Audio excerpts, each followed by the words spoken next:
Zee 24 तास एक पाऊल पुढे।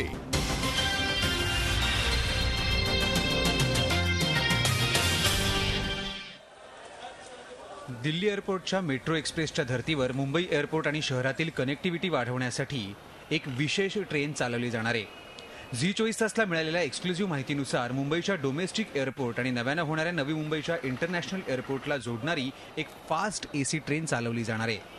या ट्रेनचा स्पीड हा ताशी 100 किलोमीटर असणार आहे। ही ट्रेन 3 ते 4 स्टेशन थांबत 43 किलोमीटरचं अंतर साधारण 45 मिनिटात पूर्ण करेल। या प्रकल्पासाठी 12,000 कोटी रुपयांचा खर्च अपेक्षित आहे।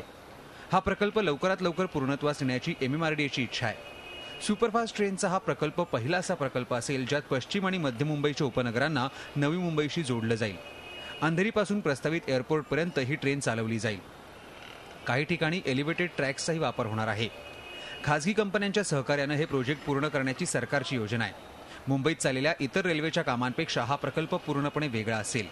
MMRDAनं या प्रकल्पाचा डिटेल्ड प्रोजेक्ट रिपोर्ट तयार केलाय आणि तो लवकरच सरकारकडे मंजुरीसाठी पाठवला जाणार आहे। झी 24 ताससाठी कुमार कार्तिकेय, मुंबई।